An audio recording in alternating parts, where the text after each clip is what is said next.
గిన్నంత చాలు అన్నాడంతే. దావీదుతో దేవుడు చెప్పాడు, దావీదా, నీవు యుద్ధానికి వెళ్ళినప్పుడు కానీ లేకుంటే ఏ ప్రదేశంలో ఉన్నా కానీ నీ కుడి ప్రక్కన 1000 మంది కూలినా, ఎడమ ప్రక్క 10,000 మంది కూలినా ఏ అపాయము నీకు రాదు. అంటే నువ్వే దానికి అర్థం ఏంటంటే, నువ్వు ధైర్యంగా ఉండు. 1000 మంది చచ్చిపోయారమ్మో నా ప్రాణం ఎంత గొప్ప నువ్వు అనుకోవద్దు. 10,000 మంది పడిపోయారు, అమ్మో నేను ఓడిపోతానేమో నువ్వు అనుకోవద్దు. ఎందుకో తెలుసా, నీ దేవుడైన యెహోవానైన నేను నీకు తోడై ఉన్నాను. అదే మాట ఒక భక్తుడు చెప్తూ ఉన్నాడు అదే గ్రంథంలో, మా పితరుల దేవా, దేవుని గొప్పతనాన్ని అతను ఎంచి చూపిస్తున్నాడు.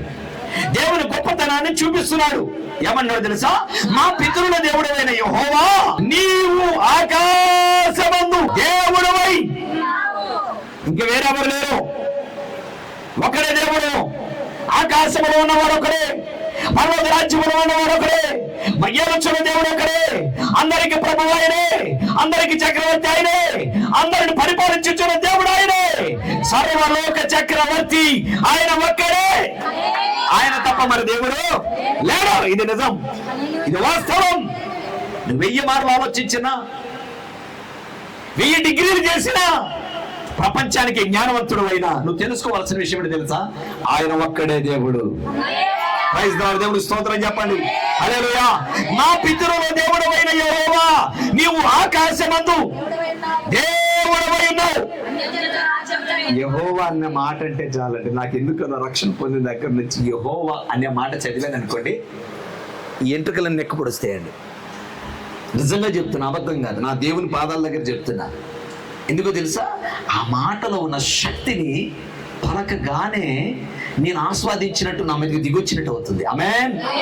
ఎందుకో తెలుసా, నా దేవుని నేను హృదయం నుండి నింపుకున్నాను కాబట్టి. ఆమేన్. నా దేవుని అభిషేకం నా మీద ఉంది, నా దేవుని శక్తి ఆత్మ నా మీద ఉంది కాబట్టి నాకు వెంట్రుకలు నెక్కబడిచినట్టు అవుతాయి. పట్టరాని సంతోషం, ఎక్కడ లేని బలం, ఎక్కడో అసలు ఎవ్వరికి దొరకని నిరీక్షణ నాకే దొరికినట్లుగా నిరీక్షణ నేను ఫీల్ అవుతా ఉంటాను. ఎందుకో తెలుసా, నా దేవుడై ఉన్నాడు కాబట్టి. ఆమేన్.